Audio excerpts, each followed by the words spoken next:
Write down. Bohr's gave. Bohr's gave.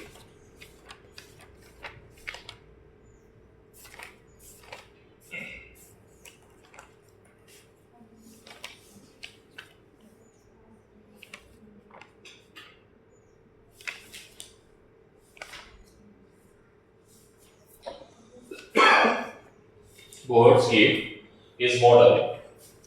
Date क्या थी बेटा, याद है तुम लोगों को? डेट क्या थी? लिखा, डेट लिखा है। Bohr's gave his model. Date given ही नहीं है।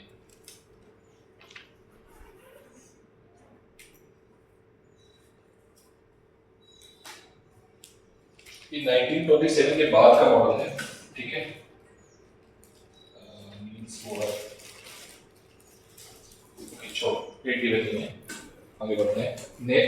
Bohr's gave his model on their three postulates. On based three postulates. On based three postulates. ठीक है, पैरा चेंज करो।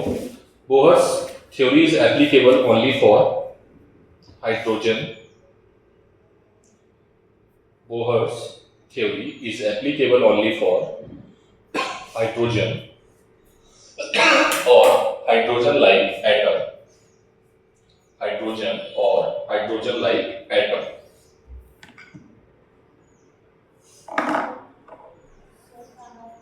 Hydrogen or hydrogen-like atom. Bracket में 1H1, 1H2, He plus 1H1, 1H2, He plus, ठीक है, comma He lithium plus plus, lithium plus plus,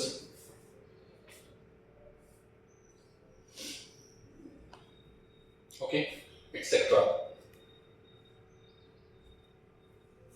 ठीक, तरफ change करो। Bohr's postulates। तो पहली हेडिंग पड़ेगी Bohr's फर्स्ट postulates। क्या थी Bohr's फर्स्ट postulates बेटा? कि इलेक्ट्रॉन जो होता है वो न्यूक्लियस के चारों ओर घूमता है। इलेक्ट्रॉन क्या करता है?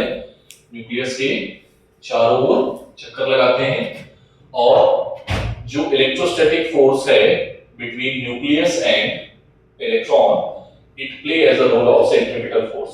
Means K Q1 Q2 upon R square. What is R? R is the radius of what? Atom, ठीक है? And m v square by r, ठीक है? So K की value 1 upon 4 pi epsilon naught Z E upon minus E क्या दिखा रहा है? Charge on electron, okay? R square is equals to m v square, m क्या है? Mass of electron, ठीक है? तो यहाँ पर Z क्या है? एटॉमिक नंबर, E क्या है? चार्ज और इलेक्ट्रॉन, R क्या है? रेडियस ऑफ एटम, B क्या है? Velocity of moving electron, M क्या है? ठीक है, सो राइट डाउन यही तेजी में। अच्छा, बोर्स जो फर्स्ट पोस्टुलेट थी वो किसके बेसिस पे आई थी? रदरफोर्ड के बेसिस पे, ठीक है? तो ब्रैकेट में लिख दो Rutherford model, from Rutherford model. Bohr's ने फर्स्ट पोस्टुलेट्स किसके बेसिस पे बनाई थी? रदरफोर्ड के मॉडल को रीड करके, ठीक है?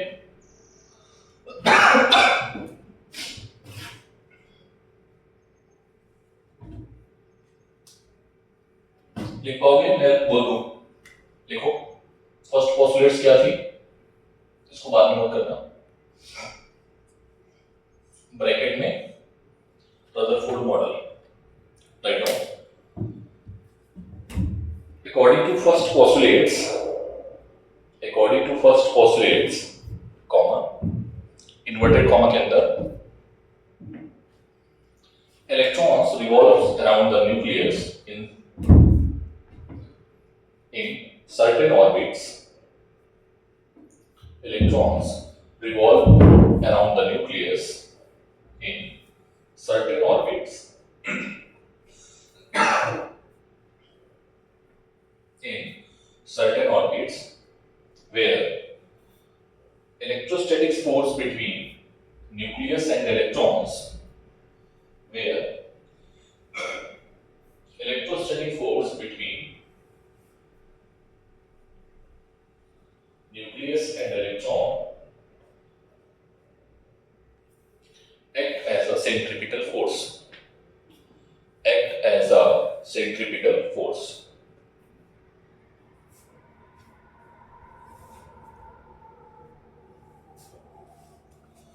बेटा हम माइनस साइन नहीं ले रहे हैं क्योंकि हम नेचर नहीं बता रहे हैं, हम क्या बता रहे हैं, ओनली मैग्नीट्यूड। ठीक है, अगर माइनस साइन ले लोगे तो आगे बता दोगे इनके पीछे फोर्स ऑफ अट्रैक्शन है या फोर्स ऑफ रिपल्शन। ठीक है, क्लियर है? लीजिए आज तो टेस्ट होगा ना, तैयारी हो गई होगी अच्छे से, क्योंकि मैं ऑलरेडी ले चुका हूँ टेस्ट। तो नेक्स्ट तुम्हारा एएमआई का टेस्ट है नेक्स्ट मंडे को। ठीक है, तो प्रॉब्लली मैं टेस्ट लूंगा सैटरडे को और फ्राइडे को। ठीक है, फ्राइडे को रहेगा आपका डुअल नेचर और सैटरडे को रहेगा EMI. Coming Saturday Friday continuously. ठीक है,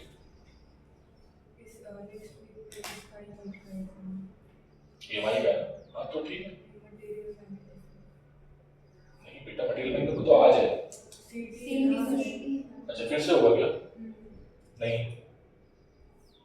ईएमआई का है 22 सितंबर ईएमआई। तभी मैंने देख लिया, तभी मैंने प्लान किया। नीट में नहीं है क्या? नीट में नहीं है, पूछ रही एग्जाम नहीं, मतलब उसका बस टीटी का एग्जाम रखा है ना, नीट का नहीं रखा। नहीं नीट में भी है, नीट में भी है, नीट में भी है, लेकिन नीट का कुछ पार्ट जैसे हिस्टेरिसिस है उसको हटा दिया है, इलेक्ट्रोमैग्नेट उसको हटा दिया है, तो क्वेश्चन आ ही जाता है उससे। ऐसा नहीं है, क्वेश्चन कहीं नहीं रिलेट करते हैं, उसको हटाने का कोई मतलब नहीं था। उसको ऐसे हटा के पढ़ो भी मत आप लोग। ठीक है, क्योंकि अगर ऐसे पढ़ रहे हो तो केमिस्ट्री में दिक्कत आ जाएगी फिर आपको। केमिस्ट्री में भी है ना इसका पार्ट। कब जा रही हो उसके लिए? फर्स्ट अक्टूबर को। चलो तक सिलेबस खत्म कर देंगे। ठीक है, डेली रहना तब तक। ठीक है, एग्जाम नहीं दोगे तुम? क्यों? मैम बोली चलता क्या बोलेंगे? मैम बोली चलती सिर्फ प्रीलिम्स के लिए है, अरे प्रैक्टिकल्स प्रीलिम्स तुम्हारे नवंबर में होंगे, ये सेकंड वाले प्रैक्टिकल्स में है। एग्जाम में भी जाना चाहिए था। देख लो एग्जाम के पिछले को इससे अच्छा रहेगा। कॉन्फिडेंस पूछ लेना, मम्मा से पूछ लेना, डिस्कस कर लेना। हमारा कोई फोर्स नहीं, सिलेबस में खत्म कर दूंगा प्रॉब्लम। ठीक है, तो वो स्पीड बनाए रखना, क्योंकि भी मैं प्रॉब्लम्स कम कराऊंगा, घर पे लिखने को ज्यादा दूंगा, तो घर पे लिखना पड़ेगा फिर आपको ना। हो गया, फर्स्ट पोस्टलेट्स हो गई। सेकंड पोस्टलेट्स में हो, सेकंड पोस्टलेट्स में बेटा, सेकंड पोस्टलेट्स बोहर सेकंड पोस्टलेट्स किसके हेल्प की? उन्होंने किसकी हेल्प ली थी?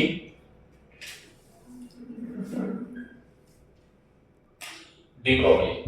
ठीक है, डी ब्रॉगली की हेल्प से उन्होंने, हेल्प नहीं बल्कि उन्होंने खुद भी सोचा था, ऐसा नहीं है। बाद में उन्होंने डी ब्रॉगली की कमेंट भी किया। ठीक है,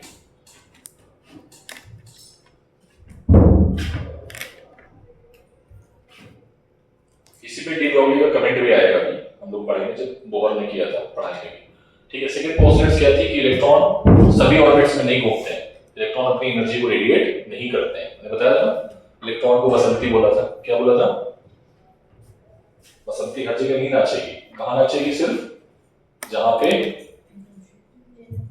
हीरो प्रेजेंट होगा। मूवी देखी? नहीं देखी? नहीं देखी? अरे तो फिर रिलेट नहीं कर पाओ। कितनों देखिए शोले मूवी? नाच बसंती नाच, ठीक है। तो यहाँ पर जो बसंती है ना, कौन है? इलेक्ट्रॉन। वो हर जगह डांस नहीं करेगा। कहाँ डांस करेगा? वो सर्टेन ऑर्बिट्स में करेगा जहां पर कौन प्रेजेंट होगा? बीरो। बीरो इन द सेंस वो स्टेबल ऑर्बिट्स होगी। कौन से ऑर्बिट्स होंगे उनको? Right no. Electron revolve only certain orbits. Electron revolve only certain orbits. In these orbits, electron does not lose its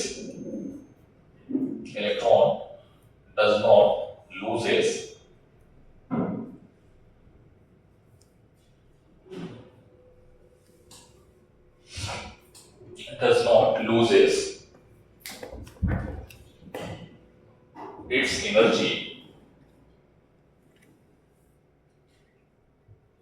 Full stop. These orbits are known as stationary orbits or stable orbits.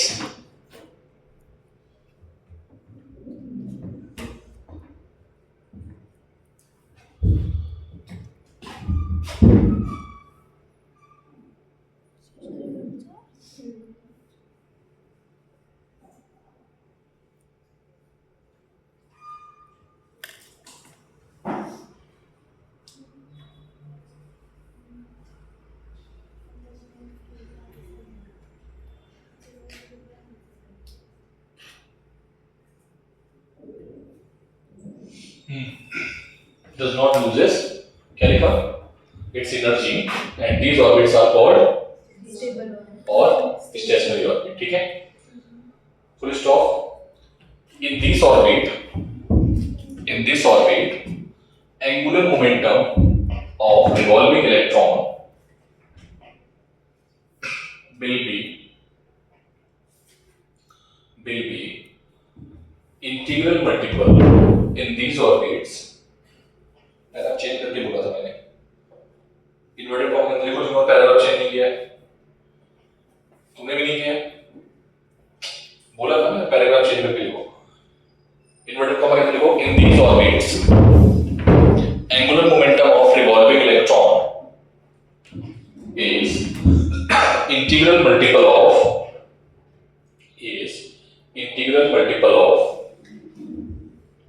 h upon 2 pi। h लिखना ऐसे h upon 2 pi, ठीक है? समझ में आ गया? h upon 2 pi लिख दिया। l क्या है? What is l? n क्या है? इंटीग्रल नंबर क्या है? ठीक है? h क्या है? Planck constant. m क्या है? Mass of electron. v क्या है? Velocity of electron. r क्या है? रेडियस। जिस रेडियस सॉरी ऑर्बिट की रेडियस जिस ऑर्बिट में ये घूम रहा है, ठीक है? तो अगर आप n ऑर्बिट मान लें तो n हो जाएगी। n की वैल्यू क्या हो जाएगी? 1। तो 1 के लिए n की वैल्यू हम क्या करेंगे? सॉरी फर्स्ट ऑर्बिट के लिए हम n की वैल्यू क्या करेंगे? 1 पुट कर देंगे, तो हमारा ये आंसर आ जाएगा। ठीक है, जल्दी से नोट करो तेजी में। Third postulates.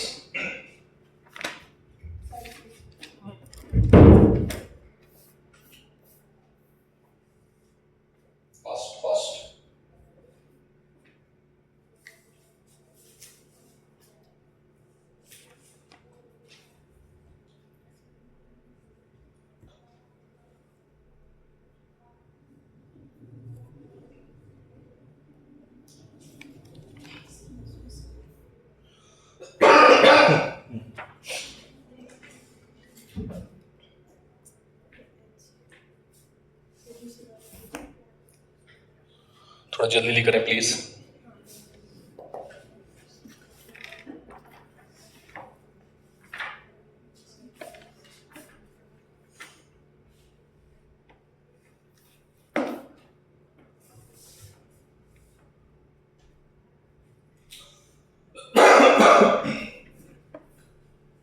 हो गया? सारे पॉइंट लिखिए। n क्या है? n का नाम, दूसरा नाम है quantum number, principal quantum number. क्या नाम है? लिखा नहीं है तुमने? सब नीचे जो लिखा हुआ है NMEVRHN, सब लिखो। n 2 बार लिख दिया है। हाँ बेटा, वो भी नीचे वाला क्या है? ये H है, H प्लैंक कांस्टेंट है, ऊपर वाला n है, ठीक है। कोई दिक्कत किसी को? ये जरूर लिखना बेटा, ठीक है, क्योंकि यहाँ पर अभी इलेक्ट्रॉन चेंज हो जाएगा, मतलब कोई भी इलेक्ट्रॉन तो ऐसा चेंज नहीं होगा, न्यूक्लियस चेंज होगा, ठीक है। और समटाइम्स अभी तुम्हारे सिलेबस में है नहीं, वैसे एटम्स का बहुत पर ज्यादा पार्ट जेई में है, ठीक है। एक्सरेज है, पहले भी था एक्सरेज, अभी हटा दिया गया है, केवल और केवल बोहर्स मॉडल है नीट में, ठीक है। और इसके बाद आपका बोहर्स मॉडल के बाद इसमें तो और कुछ है नहीं एचएससी में, डी ब्रॉय है, ठीक है बस। तो डी ब्रॉय हम कराएंगे, केवल डी ब्रॉय का जो कमेंट था बोहर वही कराएंगे, वो भी एचएससी का भी हो जाएगा, ठीक है। नेक्स्ट थर्ड पोस्टुलेट्स क्या है?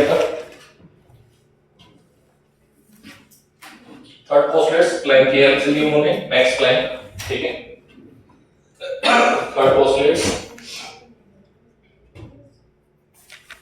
कौन आया आपके साथ में, किसकी थ्योरी उन्होंने ली? मैक्स प्लैंक की थ्योरी, ठीक है। बोले देखो जरा, अगर हमारे पास ये एक न्यूक्लियस है, ठीक है, इसमें ये बहुत सारी ऑर्बिट है, ठीक है।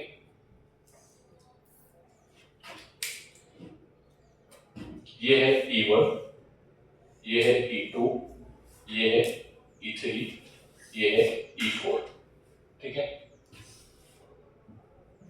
इलेक्ट्रॉन रिवॉल्व कर रहे हैं, ठीक है।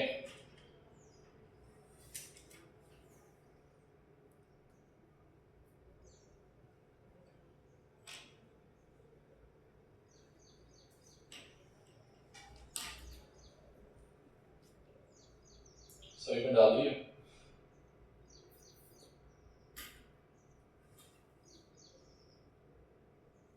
इलेक्ट्रॉन रिवॉल्व कर रहे हैं, ठीक है। देखिए ना, तो किस फॉर्म भरे जाते हैं? 2 8 18 ना, ऐसे भरे जाते हैं। 2 8 18 16 नहीं होता है, 18 होता है। 16 तो नहीं होता है बेटा, एसपीडीएफ होता है ना, एस डी डी में होते हैं आपके 6, के एलेमेंट करके जो लेते थे वो एक, अगर के एलेमेंट ले हम, ठीक है, देख रहे हैं, वो हमें याद नहीं आ रहा, लेकिन मैंने तो 2 8 18 नहीं पढ़ा है। अब तुमको 2 8 16 क्या 18 16 ऐसे भरे जाते हैं, के एल एम एन।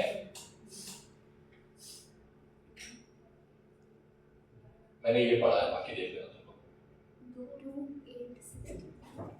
फिर उसके बाद आबाओ प्रिंसिपल में आता है एसपीडीएफ, ठीक है। आबाओ में क्या आता है? S T D F 2 6 10 40।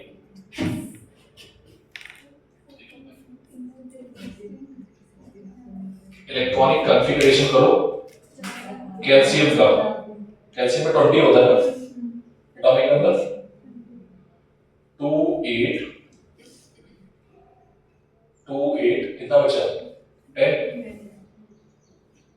ऐसे ही आता है। अरे छोड़ो यार वो सब। हाँ, तो बोर्स पोस्टुलेट्स क्या थी कि अगर इलेक्ट्रॉन बेटा, अगर इलेक्ट्रॉन, ये वाला इलेक्ट्रॉन अगर इधर जा रहा है, ये बेटा यहाँ पर E1 E2 E3 E4, हम ये मान के चल रहे हैं E1 बड़ा है E2, ठीक है, समझ में आ रहा है? E1 की एनर्जी ज्यादा है, E2 E3 E4, ठीक है। तो पार्टिकल जो होगा अगर अपनी स्टेट छोड़ के हायर स्टेट में जाएगा, ठीक है, ये क्या है? E1 E2 E3 E4, ठीक है। अगर ये इलेक्ट्रॉन यहां से यहां की ओर आएगा, ठीक है, तो ये क्या करेगा? एनर्जी को रिलीज कर देगा। अरे हाँ ना बोलो, एनर्जी क्या करेगा? रिलीज करेगा, यस और नो? क्या करेगा? हाँ हाँ, कम है, ऑब्वियसली कम है, ठीक है। कम का मतलब पॉजिटिव नेगेटिव में कम है। कम का मतलब क्या है? ऐसे यहाँ पर कुछ आएगा माइनस का 3.4 समथिंग, अभी हम करेंगे आगे, ठीक है। तो जब यहाँ से यहाँ आएगा, ये ऑर्बिट हायर ऑर्बिट्स है, ये क्या है इसकी, और ये क्या है लोअर ऑर्बिट्स, ठीक है। हायर ऑर्बिट्स मतलब आउटर ऑर्बिट्स, लोअर ऑर्बिट्स मतलब inner orbits. Is that clear? याद रखना इस चीज को, ठीक है। तो हायर ऑर्बिट्स से जो कहां आएगा, लोअर ऑर्बिट में आएगा, तो एनर्जी को क्या करेगा, रिलीज करेगा, ठीक है। और अगर इसको क्या करना होगा, कहां से कहां जाना होगा, लोअर ऑर्बिट से हायर ऑर्बिट में, ठीक है। अभी ये कैसे जाएगा ये मैं बाद में डिस्कस करूंगा, ऐसे नहीं रैंडमली चला जाएगा ये कि एनर्जी तो चला गया, ऐसा नहीं, बहुत खतरनाक लोग हैं, ठीक है। ये ऐसे जाते ही नहीं थे, कैसे जाएगी वो भी बताऊंगा। नीट ने बहुत बार ऐसा ही क्वेश्चन पूछ लिया कि जाएगा कि नहीं जाएगा, नीट ने बहुत बार पूछा है, ठीक है। तो बच्चों का बेसिक कंसेप्ट बस चेक करता है कि हाँ आपको पता है नहीं पता है चीज। तो ये क्या होगा बेटा, HU जो आएगा वो क्या आएगा, E2 माइनस E1, ठीक है। मतलब मैं सेकंड से ले रहा हूं, ठीक है, मैंने सेकंड मान लिया है, इसको सेकंड मान लो, या En माइनस होल कर दो, ठीक है, जो भी करना है कर दो, ठीक है। ये क्या होगा, एब्जॉर्ब करेगा, इमिट करेगा, इमिट करेगा, ठीक है। और एब्जॉर्ब कब करेगा, जब उसको हायर ऑर्बिट से कहां जाना होगा, लोअर ऑर्बिट से हायर ऑर्बिट में जाना होगा, ठीक है। सो राइट डाउन जल्दी से देखिए, the emission or absorptions of energy, the emission and absorptions of energy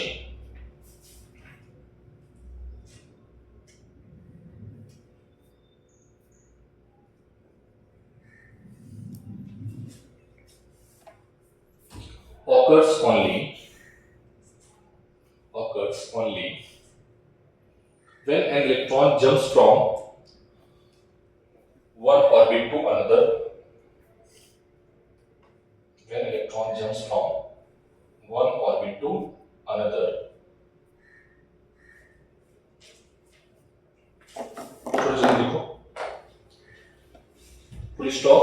The difference in total energy, the difference in total energy of electron in the two permitted orbits, the difference in total energy of electron in two permitted orbits is absorbed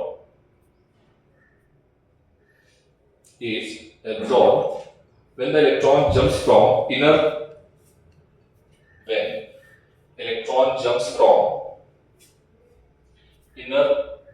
to outer and emitted inner to outer and emitted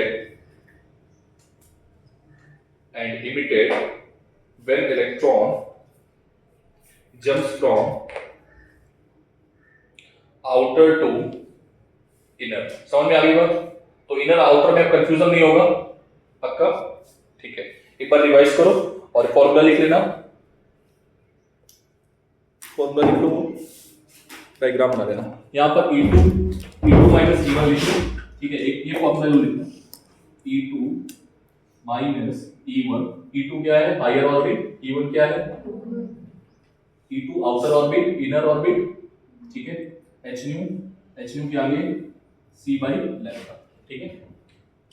तो ये क्या है, new क्या है, frequency of emitted electron या absorbing electron, और lambda क्या है, वेवलेंथ, ठीक है। एक बार रिवाइज करो सारी पोस्टलेट्स, अच्छे से रिवाइज करो। थर्ड पोस्टलेट जो है वो कंजर्वेशन ऑफ एनर्जी को मेरी बोलती है, क्या बोलती है। Second postulate conservation of momentum को, दोनों लिख लो, नोट पॉइंट है दोनों इंपॉर्टेंट।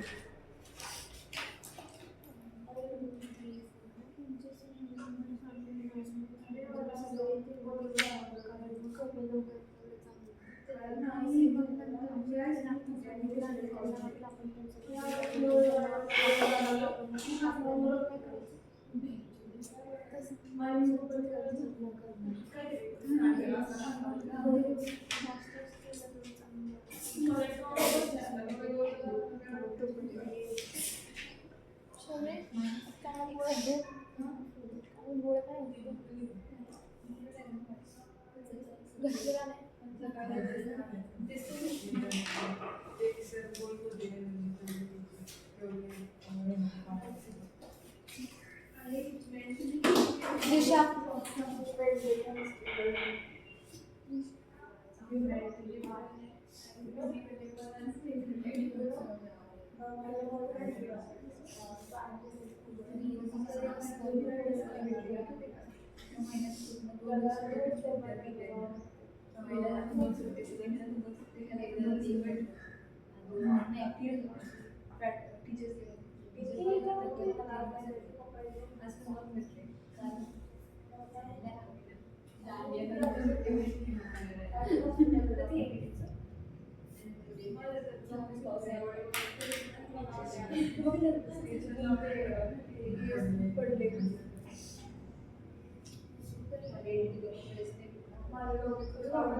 येते रोज घरी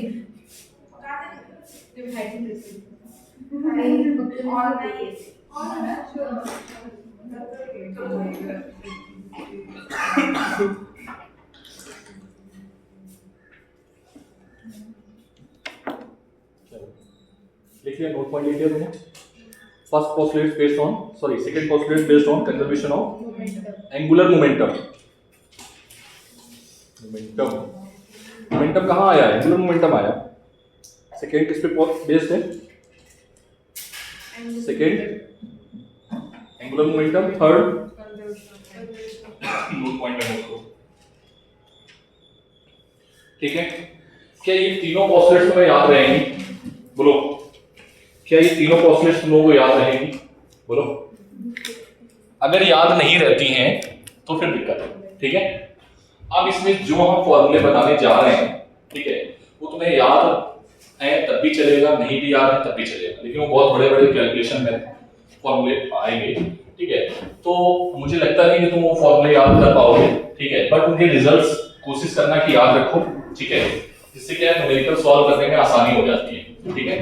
तो यहाँ से 10-12 रिजल्ट हैं जो मैं आपको बताने जा रहा हूँ एक एक करके, ठीक है। पहला है बेटा रेडियस ऑफ एटम, ठीक है, रेडियस ऑफ एटम, ठीक। क्या निकालने जा रहे हैं? रेडियस ऑफ एटम, ठीक है। देखना ध्यान से। According to first and second postulates,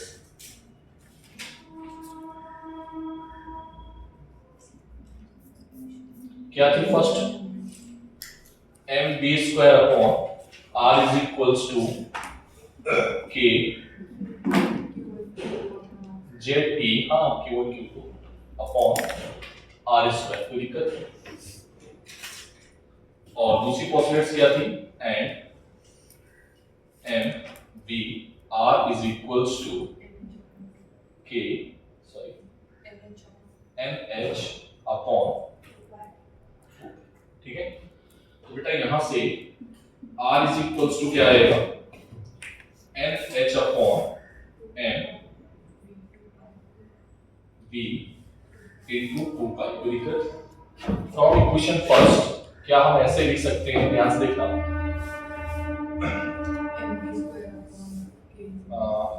यहां से अगर हम r इज इक्वल्स टू निकालें तो क्या आएगा बताओ? एक r से r कैंसिल, क्या आएगा? k ZE स्क्वायर लिख दें डायरेक्टली, बोलो, अपॉन mv², बोलो, कोई दिक्कत? Now you can put the value of r, ठीक है। r की वैल्यू क्या आएगी? बोलो। नाउ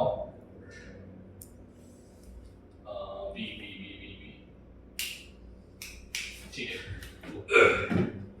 एक काम करते हैं, यहां से आर की वैल्यू निकालना है ना, यहां से हम b इज इक्वल्स टू निकालते हैं, कोई दिक्कत? तो नाउ आर क्या आ जाएगा, k Z E square upon b की वैल्यू पुट करो, क्या आएगा बेटा, m, b की वैल्यू क्या आई है, n h upon m r into 2 पाई का स्क्वायर, कोई दिक्कत? अरे भाई r की वैल्यू जो है यहाँ पर पुट कर दी है, यहाँ पर लिख दूं मैं, putting r in equation first, बोलो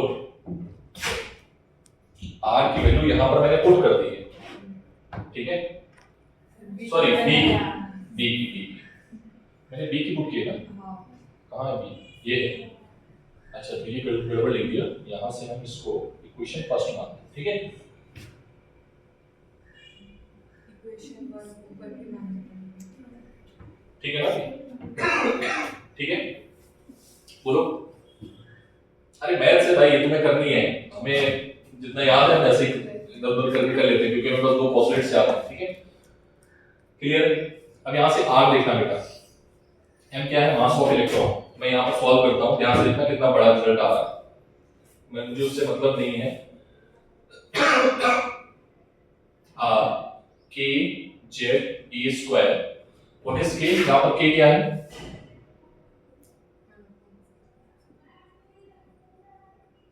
ठीक है, K Z E square upon M ई into N square H square, और ऊपर लिखते हैं एम स्क्वायर आर स्क्वायर और 4 पाई स्क्वायर, कितने लोग समझ में आ गई बात की? अब देखो बेटा, एक आर से आर कैंसिल, ठीक, अब यहाँ आर बचा है, तो आर इज इक्वल्स टू क्या आएगा, देखना, एम ई इनटू एन स्क्वायर, ठीक है, एम ई into N square H square, कितने लोग समझ में आ गई बात? अरे भाई ये जाएगा इधर, ये जाएगा इधर, देखना, के जेड ई स्क्वायर और क्या बचा, एम ई स्क्वायर, एम से एम भी तो कैंसिल हो रहा है, ठीक है, तो इसको एम को हटा दें यहां से, बोलो समझ आया? तो क्या आ जाएगा, एन स्क्वायर एच स्क्वायर, ठीक, अपॉन एम ई बचा, के जेड ई स्क्वायर और 4 पाई, कोई दिक्कत? देखा बेटा, एन स्क्वायर अपॉन जेड, ठीक, अंदर क्या आएगा, h square n square upon k e square M E, बोलो, अरे हाँ ना बोलो, और भी कुछ आएगा क्या? हाँ सर, 4 पाई आपने क्यों नहीं लिखा? ठीक है भाई, वो भी लिख देते हैं, सर एन स्क्वायर बाहर निकाला तो हाँ एन स्क्वायर बाहर निकाल लिया तो वो नहीं आएगा, ठीक है, और भी एक जेड बाहर निकाला तो जेड बाहर निकाल लिया है, ठीक है, बोलो भाई, मैं फिर से लिख दूं, देखना, एच स्क्वायर के जेड को बाहर निकाल लिया है, m m e into 4 pi square, बोलो, ठीक बेटा, एच की वैल्यू क्या होती है, देखा है 6.64 into 10 to the power,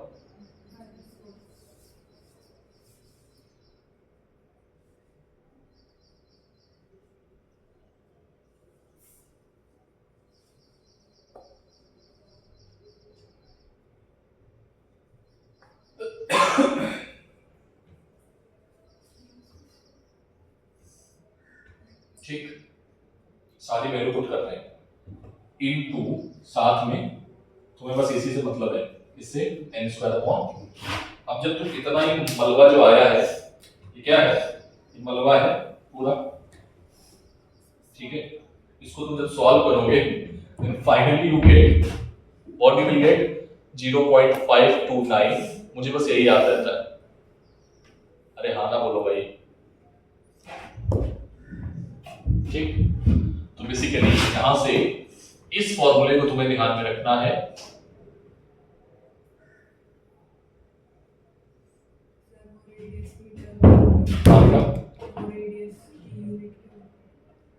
angstrom लिखना होगा, सॉरी एंगस्ट्रॉम, ठीक है। इसमें आएगी एंगस्ट्रॉम, लिख दो जल्दी से केजी में। 0.53 कितना लिखा है मैंने, 53, ठीक है 529। इसी को हम लोगों ने बोला है, इस रेडियस को हमने आर नॉट बोला है। क्या बोला है बेटा, तो r is equals to r not n square upon z. R not क्या है, एटॉमिक रेडियस। क्या है ये बेटा,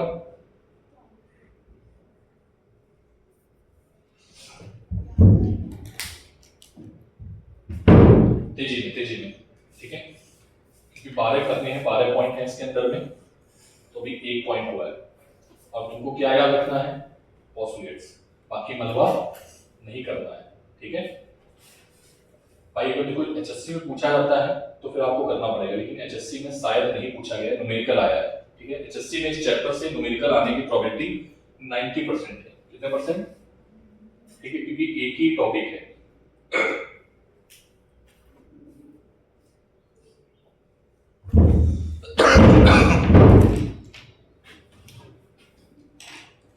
अब मुझे सिस्टमैटिक करना पड़ेगा 1 बाय 1, नहीं तो फिर तुम लोग कंफ्यूज हो जाना। कहां से कहां पता है ना, यहां तक आना है, ठीक है भाई। ये वाला मत लिखना, इसके साथ में है ये, ठीक है, ये मलबा के साथ में है ये n square upon z। r की वैल्यू ये पूरी लिखी है।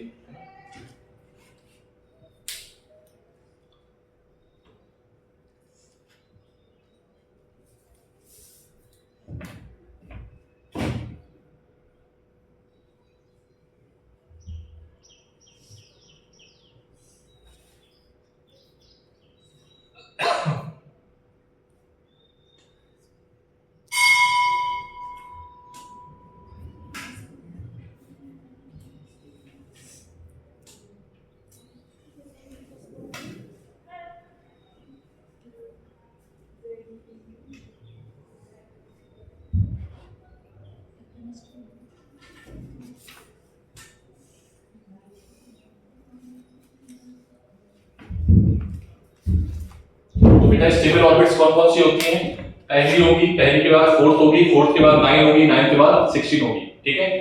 समझ में आई बात, ये नहीं पहली के बाद दूसरी, तीसरी, चौथी ऐसे मत कर देना, ठीक है। तो रेडियस कौन कौन सी है, पहली, फिर नीट ने डायरेक्ट क्वेश्चन पूछा है, ऑप्शन देखिए कि बताओ रेडियस का रेशियो क्या होता है, ठीक है।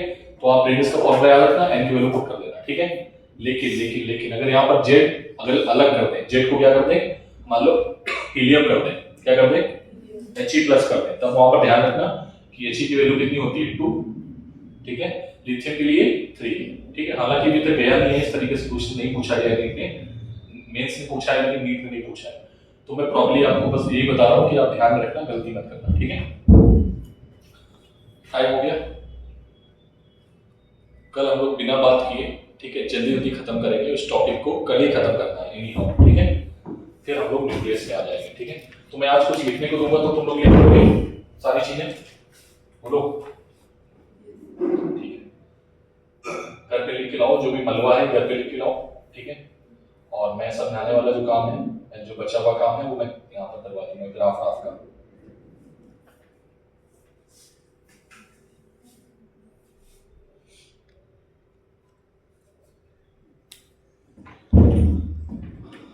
आर का ग्राफ जो होगा जेड के साथ में कैसा होगा, आर बढ़ रहा है तो जेड घट रहा है, ये, ठीक है।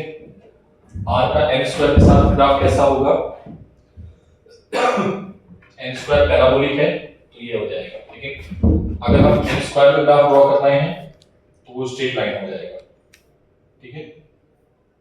ये है आर और एन स्क्वायर, ये है आर और जेड, ये है आर और एन, ठीक है। ये ग्राफ है तीनों, पॉसिबिलिटी जो है अभी क्वेश्चंस में और बताएंगे तुम्हें, ठीक है, जो बहुत अच्छा है, मेरा फेवरेट है इस बार आने की प्रॉबिलिटी उसकी।